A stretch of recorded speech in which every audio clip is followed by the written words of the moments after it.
présenter un tarot. Donc, c'est le tarot de la magie verte de Anne Moura. Donc, c'est un tarot qui est déjà sorti il y a longtemps, il y a bien 4 ans en français. Avant, il était sorti en anglais, mais je ne l'avais pas acheté. Et je ne l'ai jamais acheté avant parce que il ne m'attirait pas du tout. Et ici, je l'ai acheté, je vous expliquerai. Donc, on va regarder un petit peu. Donc, voilà, je viens de le recevoir. Donc, il a encore tout emballé et tout ça. Donc, on va le déballer. Donc, je l'ouvre. Je prends mon petit tournevis. Voilà. Hop, hop, j'enlève le plastique.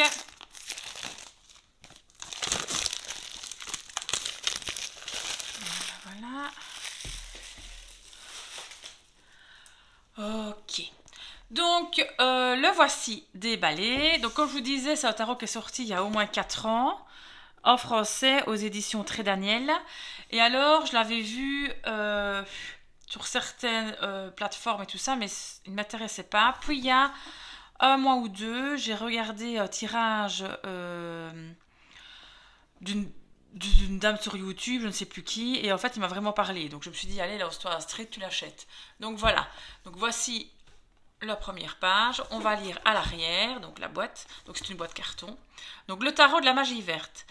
Découvrez le monde merveilleux de la magie verte où esprits de la terre, fées et élémentaux vous connecteront aux énergies naturelles et aux pratiques des anciennes religions. Entrez en osmose complète avec les êtres spirituels de la nature. Le Cid, la sorcière, la grotte prêtresse, le dieu cornu ou encore le roi de chêne. Cet oracle magnifiquement illustré par l'artiste Kiri Ostergaard, Léonard, dévoile une sagesse énergétique et de précieux conseils qui vous aideront à trouver les réponses à vos questions. Grâce au livre d'accompagnement, vous trouverez la signification et la symbolique de chacune des arcanes majeures et mineures, vous permettant ainsi de réaliser des tirages inspirants et éclairants en connexion avec les énergies magiques de la nature. Anne Moura est une auteure de référence dans le domaine de la magie verte qu'elle pratique depuis plus de 50 ans. Donc c'est un tarot vraiment sur la Wicca du coup. Alors on va ouvrir ça, je me réjouis d'ouvrir, donc édition Vega Très Daniel. Hop, voilà. Donc on a quand même un livret assez gros. Donc c'est plus un livre. On va regarder ça, je vois qu'on s'est prendre des notes. Les cartes sont dans un petit pochon. Voilà. Comme ceci, donc je vais enlever ceci. Voilà, mets à la poubelle. Donc voilà le dos de carte. On a les tranches dorées. Vous voyez. Hop. Et cette qualité, parfait pour moi, pas trop épais, pas trop fine, facile à mélanger. Alors, moi le décor ici, il me fait penser un peu à Noël. Voilà. Donc, mais ça n'a rien à voir avec Noël. Mais c'est plus la magie verte, donc c'est vraiment la forêt, l'esprit Wicca. Donc on va regarder les cartes après. Je vais les reposer là et on va s'attarder un petit peu sur le livre. Je repose ça. Je fais un peu de place. Ici, voilà. Donc voici le livret. Alors, qu'est-ce qu'il raconte? Donc on ouvre. Tarot de la magie verte, 4e édition. Donc voilà, j'ai la 4e édition. Des remerciements. Le sommaire, donc elle va expliquer toutes les arcanes majeures, je vois. Chapitre 2, les arcanes mineures. Chapitre 3, disposition, conclusion. L'introduction. Brève histoire du tarot. Magie verte dans le tarot. Alors, je vois ici qu'il y a la numérologie. Donc voilà, c'est le commencement et tout ça. Oui, donc ça à lire, évidemment. Cartes inversées. Donc apparemment, c'est aussi, on peut lire les cartes inversées. Donc, voilà. Mais, je remarque, moi ça ne me dérange pas, hein, mais je lis quasi jamais les cartes inversées. Mais en fait, on remarque si la carte est à l'envers ou à l'endroit, du coup, vu que c'est pas bien centré, ceci. Donc, on le voit de suite, c'est à l'envers ou à l'endroit. Donc, pour certaines personnes, ça peut déranger. C'est pour ceux qui lisent en inversé et que, bon, voilà. Alors, tirage du tarot. Consacrez votre jeu de tarot, ancrage et centrage. Commencez au tirage. Le tirage en lui-même. Autre utilisation. Et puis voilà, on arrive aux arcanes majeures. Donc il y a quand même pas mal avant d'histoire et tout ça. Donc je pense que ça vaudra la peine de bien tout lire avant de commencer à utiliser le jeu. Donc des arcanes majeures. Donc ici on voit la carte représentée. Hop, attendez, je la prends, je retourne sans faire tout tomber. Voilà. Dommage que c'est en noir et blanc, moi je préfère quand c'est en couleur, donc en grand. Je vois déjà que le fou est renommé, c'est l'homme vert, donc il y a certainement des arcanes renommés. Donc ici, toute l'explication sur l'homme vert. Donc à mon avis, ça décrit aussi ce que l'auteur a mis dans la carte de notes. La signification, carte inversée, mots-clés. Mots-clés, nouveau, départ, enthousiasme. Donc c'est bien parce qu'à chaque fois, il y a des mots-clés. Donc ça veut dire que le petit livre est quand même assez complet, même pour les débutants. C'est franchement chouette à le lire. Et je vois qu'on peut mettre à chaque carte, oui, des notes. Donc à chaque fois, c'est comme ça. Là, la sorcière qui équivaut aux magiciennes. Donc oui, plusieurs cartes sont renommées, mais ça on va le voir après. Et alors, je vais aller dans les mineurs. Les mineurs. Attendez, je cherche. L'as de pentacle. Ah oui, je vois pentacle terre, matériel physique, argent, affaires, bien-être, santé, nord, hiver. Donc ça donne plein d'informations sur le pentacle. Franchement, c'est pas mal du tout. Arcane mineur. Donc ici, on voit la carte ici, l'as de pentacle. Donc encore une fois, on a l'explication de la carte, la signification, la carte inversée et les mots-clés. Et surtout, je remarque que ça respecte bien quand même la règle du Rider-Waite-Smith. Donc ça a l'air d'être sur toutes les cartes. Voilà un petit peu. Alors, est-ce qu'il y a des exemples de tirage? Je vais voir jusqu'à la fin. Disposition. Ah oui, donc on a ici le cercle de sorcière. Bah, c'est la croix celtique en fait. Donc c'est le tirage de la croix celtique qu'ils ont renommé le cercle de sorcière. La croix élémentaire. La roue de l'année. Quand on fera bientôt fin de l'année, on va faire ça. Pyramide mystique. Carré aux 9 cartes. Réponse par oui ou par non. Arbre de vie. Donc il y a quand même pas mal de tirages dedans. Et conclusion. Franchement, c'est un petit livre qui a l'air super complet. Je vais tout le lire avant de commencer à jouer avec. Alors, avant de commencer à tirer les cartes et tout, je pense que c'est pas mal. Bon, du coup, je vais vous montrer un peu toutes les cartes qui sont renommées. Donc, j'ai remarqué que dans les arcanes majeures, elles sont renommées. Donc, l'homme vert, qui équivaut au fou, hein, la sorcière, la grotte prêtresse, la terre-mère, vous voyez la différence, le dieu cornu, le grand prêtre,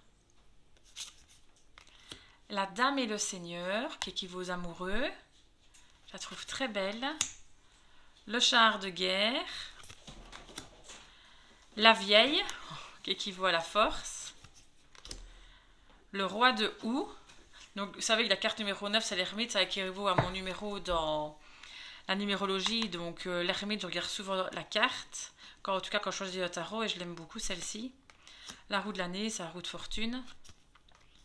La pierre levée, le roi de chêne, le seigneur des ombres, pour la carte de la mort, arcane sans nom. Le cid, la nature. Donc vous voyez, si vous avez ce débutant au tarot, des fois en ayant renommé les arcanes majeures autrement, ça peut être un peu plus compliqué, mais dans le livret, c'est certainement tout expliqué. Et puis, quand on regarde les dessins, voilà, ici on remarque que c'est la tour, hein, d'accord? Donc la chevauchée sauvage, bah, l'étoile, elle garde son nom. La lune, évidemment je vous dis ça, mais non, elles ont le nom d'origine. Le soleil, voilà. La récolte, pour le jugement. L'arbre monte pour la carte du monde. Et puis on arrive maintenant dans les suites. Donc la carte suite, donc la suite des pentacles ici. Donc on voit que c'est une très belle carte. L'as de pentacle. Le 2, on voit encore le jongleur ici. Attendez un peu du bruit, c'est mon fils qui fait un petit peu de bruit à côté de moi. 3 de Pentacle. Le 4. Le 5. Le 6. Vous voyez, ça respecte vraiment le Rider-Waite. Donc ça veut dire que si vous avez étudié le Rider-Waite classique, vous allez sans problème vous en sortir avec celui-ci. Vraiment sans problème. Page de Pentacle, je la trouve très belle. Très très belle. Chevalier. Regardez comme c'est des belles cartes. Je sais pas pourquoi j'ai attendu autant avant de l'acheter. Mais je vous dis, quand je l'ai vu, il est sorti à 4 ans en français. Ben, il ne m'a pas du tout attiré. Et voilà, je l'ai vu là, il y a plus ou moins un mois. Je ne sais plus c'est qui l'a tiré. Je cherche sur chaîne YouTube, je ne sais plus c'est qui. Je réfléchis, mais je ne sais plus. Donc c'était un tirage à choix. Et elle avait fait un tirage à choix avec ce tarot-ci. Et ça m'a vraiment, vraiment beaucoup parlé. Donc du coup, je me suis dit, bah oui, il faudrait que je l'achète. En plus, on est au mois d'octobre. Et le mois d'octobre, bah, c'est... Pour la magie verte, je pense que c'est le mois idéal. Donc 9 d'atamé, c'est les épées. Donc attention, ma carte préférée arrive. 10 d'atamé, le 10 d'épée. Vous savez que c'est ma carte préférée, le 10 d'épée. Donc ceux qui regardent un peu mes vidéos. Donc les 10 d'épée, c'est vraiment une carte qui doit me parler. Donc ici, on voit bien la déception, enfin qu'on n'est pas au top. Donc franchement, elle me plaît bien. Personnellement, je préfère vraiment que les épées transpercent ce personnage, comme le Rider-Waite classique. Mais ici, franchement, elle me plaît bien. Et la carte d'avant, le 9 d'atamé, donc le 9 d'épée, on voit bien vraiment la détresse, les cauchemars, vous voyez la difficulté psychologique qu'elle a. Donc c'est bien représenté. Donc la suite des épées, c'est vraiment préféré. Regardez le page d'épée ici, page d'atamé, comment elle est trop belle la petite fille, avec sa petite épée. Chevalier. Donc, ici le roi. Et l'as de baguette qui va correspondre au bâton, hein, les baguettes, évidemment, dans un univers sorcière, Wicca. Donc, c'est les baguettes. On est vraiment dans un environnement un peu campagnard, très nature. Bon, dire tarot de la magie verte, évidemment, c'est la nature, c'est la forêt, c'est les arbres. Donc, mais très parlant. Donc, même si on n'a pas, je pense, le petit livre, ça peut franchement nous parler. 9 de baguette. Ici, j'imagine, c'est la carte. Je dis souvent à ma fille, fais play. Et qu'est-ce que tu vois sur la carte qui arrive? Ben là, je verrais la petite fée passer de tous côtés. Donc, souvent, moi, pour lire les cartes à l'intuition, je m'imagine que, voilà, qu'est-ce que je fais? Ici, c'est comme si c'était un truc de... On a fait pause, il arrête de faire moi. Je suis à mon fils qui fait beaucoup de bruit. Allez, mon cœur. Donc, je fais play. Et là, qu'est-ce que je verrais? La jeune femme qui a super dur à monter, 10 de bâton, un fardeau sur le dos, on a dur à avancer, c'est le typique de 10 de baguette. Donc, je l'imagine avoir très dur. Puis après, je dis à ma fille, maintenant tu mets le son, qu'est-ce que la carte te dit? Donc, moi, c'est toujours comme ça que j'analyse les cartes. Je fais comme si, hop, la carte s'animait et qu'est-ce qui se passe à ce moment-là? Je pense que c'est vraiment des super bons exercices à faire quand vous avez un nouveau jeu de tarot, pour qu'il vous parle, quoi. Hein. Bon, faire fonctionner votre intuition. Regardez le 3 de calice qui équivaut aux coupes. Hein. Donc on voit bien la fête. 4 de calice. Chouchou.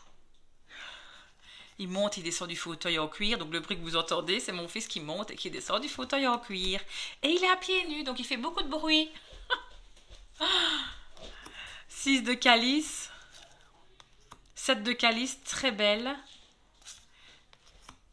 Et puis je remarque qu'il y a beaucoup aussi de végétation, de fleurs. Et je pense, et je me souviens bien, que dans le bouquin, ils expliquent chaque fois la fleur, à quoi ça correspond, l'arbre. Donc il y a chaque fois une explication par rapport au descriptif de la carte. Donc c'est vraiment l'idéal, quoi. 10 de calice.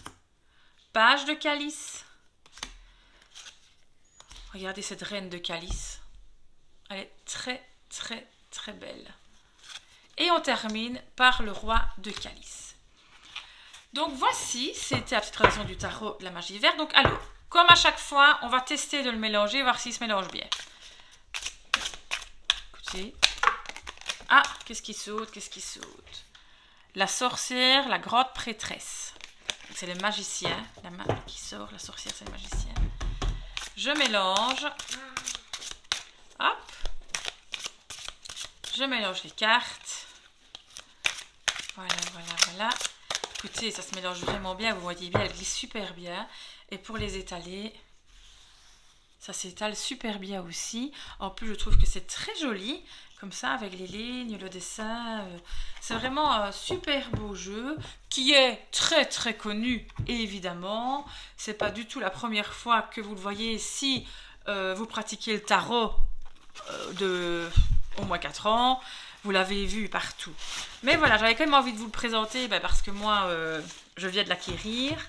Et j'avais envie de vous le présenter. Je trouve que c'est quand même les anciens jeux, de pouvoir vous le représenter. Donc je remets tout dans sa petite boîte. Et voilà, donc je vais faire quelques tirages avec. Je vais peut-être publier un peu des tirages. J'ai commencé peut-être à publier un peu des tirages et tout ça. Tirages à choix, peut-être les énergies de la semaine, du week-end. Donc je vais un peu m'attarder à ça aussi. Merci beaucoup de m'avoir écouté. Passez une très belle journée. Au revoir.